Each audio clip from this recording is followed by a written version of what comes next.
باقاعدہ باڈی سے نکلتی ہے. اور کئی لوگوں کے اپنے مشاہدات بھی ہیں جو موت کے وقت ان کے ساتھ جو منظر پیش آیا. میں اپنے ایک دوست کا واقعہ اکثر سناتا ہوں. ممکن ہے لوگ اس پہ بھی کلپ بنا کے حضرت مفتی تقی عثمانی صاحب کا مذاق اڑایا تو ہمارا بھی شروع کر دیں, لیکن ایسے واقعات ہوئے ہیں. اگر وہ قابل اعتماد ذرائع سے پہنچے ہیں تو اس کا انکار کرنا یہ ہٹ دھرمی ہے, ضد ہے. میرے ایک دوست ہیں, بہت پرانے دوست ہیں, 18 سال سے میرا خیال ہے میں ان کو جانتا ہوں. بہت پرہیزگار ہیں, ان کی پرہیزگاری پہ کوئی الحمدللہ لوگ شبہ نہیں کرتے. باقی حقیقت تو اللہ ہی جانتا ہے, کسی کے بارے میں یقینی طور پر تو نہیں کہہ سکتے, لیکن بہت نیک ہیں, ہمارے ساتھ رہے, طالب علم تھے. ان کا ایکسیڈنٹ ہوا اور ایسا ایکسیڈنٹ ان کا ہوا کہ بچنے کی امید نہیں تھی. ہاسپٹل میں آغا خان ہاسپٹل میں ایڈمٹ ہوئے. 60 بوتلیں خون کی چڑھی ہیں ان کو, 60. ڈاکٹروں نے جواب دے دیا تھا کہ یہ بچنے والے نہیں ہیں, اس لیے کہ انہوں نے ان بعد میں پتا چلا وہ کہہ رہے تھے ان پہ اتنا خرچہ آئے گا کہ آپ لوگ افورڈ نہیں کر سکتے اس کو. تو خیر وہ خرچہ ہوا اور 60 بوتلیں ان کے پہ خون کی چڑھی ہیں. خرچہ اسی سے لیا کہ جنہوں نے ایکسیڈنٹ کیا تھا نا, وہ ایکسیڈنٹ بھی کیسے ہوا تھا, تو وہ ان کے 60 بوتلیں چڑھی خون کی تو بالکل مرنے لگے تھے. تو انہوں نے مجھے اپنا واقعہ خود سنایا. کہتے ہیں کہ میرے ساتھ یہ منظر ہوا کہ جب مجھے ہاسپٹل میں لایا گیا تو بالکل بلڈ نکل چکا تھا. بعض لوگ تو یہ سمجھ رہے تھے ایکسپائر ہو چکے ہیں, جان یعنی نکل گئی ہیں. اب خود سوچو 60 بوتلیں جس کو چڑھی ہوں گی, کیا بچا ہوگا خون.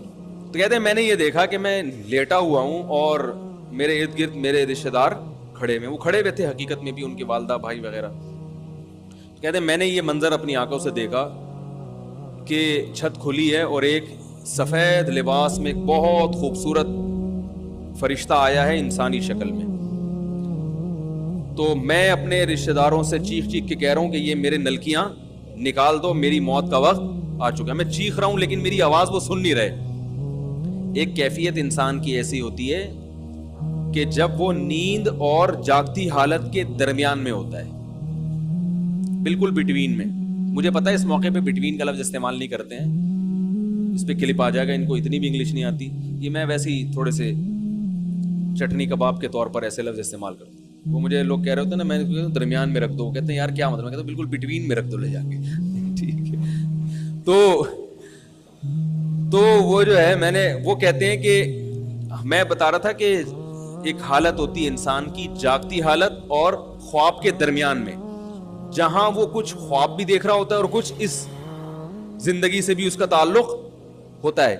تبھی آپ اس سے کچھ بات پوچھیں گے تو وہ جواب دے گا, مگر الٹے سیدھے جواب دے گا. غنودگی میں نا جواب دینا اس کی علامت ہے کہ وہ آپ کے سوال کو سن رہا ہے, اور غلط جواب دینا اس کی علامت ہے کہ آدھا یہاں ہے آدھا کہیں اور ہے. ایسا ہوتا ہے نا غنودگی میں. تو بعین ہی اسی طرح ہمیں قرآن و سنت سے پتا چلتا ہے کہ انسان کے جب مرنے کا وقت آتا ہے تو ایک کنڈیشن تو یہ ہے کہ پورا اس دنیا میں, ایک کنڈیشن ہے پورا برزخ میں, اور ایک درمیانی کنڈیشن ہوتی ہے جس میں آدھا ادھر ہوتا ہے اور آدھا برزخ میں. یہ سب پر آتی ہے کنڈیشن. یہ وہ وقت ہے جب توبہ قبول نہیں ہوتی. یہ جو قرآن میں آتا ہے نا کہ کیونکہ توبہ قرآن میں آتا ہے اور حدیث میں بھی آتا ہے کہ اس وقت توبہ قبول نہیں ہوتی. حالانکہ اب یہ توبہ قبول ہونا نہ ہونے کی میں بھی ہے, کیونکہ برزخ میں تو بہرحال توبہ قبول نہیں ہوتی نا. تو پتہ چلا ابھی توبہ کا آپشن ہے اس کے پاس, یعنی آپشن کا مطلب توبہ پر قدرت ہے, کیونکہ ابھی تھوڑا سا اس دنیا میں یہ موجود ہے, لیکن کچھ وہاں جھانکنا شروع کر دیا اس نے. اب چونکہ وہ آخرت کا منظر دیکھ لیتا ہے اپنی آنکھوں سے کہ میں مر کے مٹی نہیں ہو رہا, میں ختم نہیں ہو رہا, بلکہ ایک جہاں سے دوسرے جہاں میں میری روح شفٹ ہو رہی ہے. تو اس وقت جو منظر جب وہ دیکھتا ہے اپنی آنکھوں سے, کچھ یہاں اور کچھ وہاں, تو اس کو سکرات موت کہتے ہیں. اس کو کیا کہتے ہیں؟ اس کو غرغرہ بھی کہتے ہیں. حدیث میں آتا ہے ان اللہ یقبل توبۃ عبدہ ما لم یغرغر.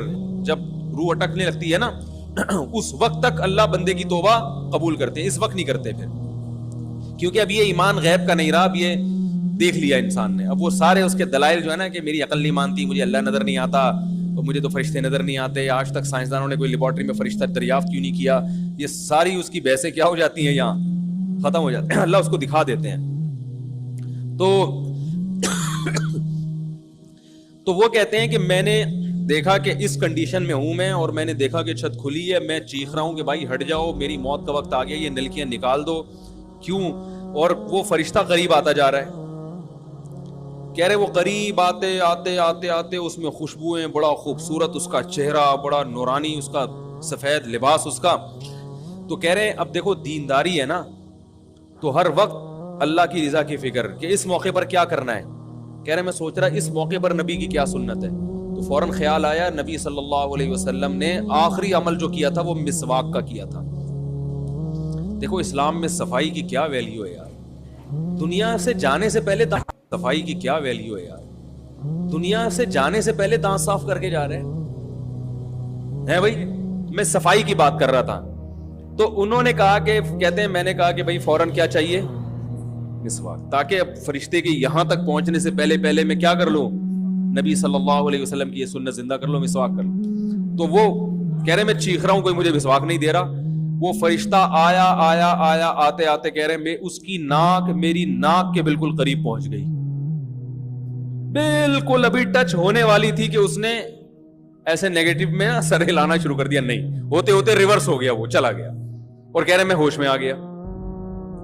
یعنی ہوش کا مطلب میں میرے حواس مکمل کیا ہو گئے. آپ کے سامنے حضرت مولانا مفتی مسعود صاحب نے کیا فرمایا کہ میرے ایک دوست نے کیا واقعہ بتایا کہ جب اچانک ہی ان کی طبیعت خراب ہوئی، وہ اسپتال میں پہنچے اور وہاں پر انہوں نے کیا دیکھا کہ میں آواز دے رہا ہوں لیکن میری آواز نہیں سنائی دے رہی ہے. اور اس وقت ان کے سامنے سفید لباس میں کوئی آیا اور انہوں نے کیا سوچا کہ میرے نبی کی آخری سنت کون سی ہے. اور ان کی دماغ میں جب یہ بات آئی اور انہوں نے سوچا کہ میں مسواک کروں اور انہوں نے سر ہلایا اور وہ چلی گئی. اب کہنے کا مطلب یہ ہے کہ جو حضرت نے بتایا کہ 3 انسان کے اوپر ہوتے ہیں. ایسے وقت آتا ہے جیسے ایک انسان دنیا میں ہوتا ہے اور ساتھ ہی میں وہ عالم برزخ میں ہوتا ہے. ان دونوں کے درمیان میں ایک حالت ہوتی ہے، وہ اس حالت میں تھا. تو اللہ ہمیں موت سے پہلے موت کی تیاری کرنے کی توفیق عطا فرمائے. اور اس ویڈیو کو آپ شیئر کیجئے. اور جو آپ یہ میرے یہاں پر دیکھ رہے ہیں، اور مجھے بہت زیادہ شدید بخار ہے، اسی وجہ سے میں نے دوائی بھی کھائی ہے اور ساتھ میں یہ ہلدی بھی لگائی ہے. اور آپ سے دعا ہے کہ آپ میرے لیے دعا کریں کہ اللہ مجھ سے جلد صحت یاب عطا فرمائے.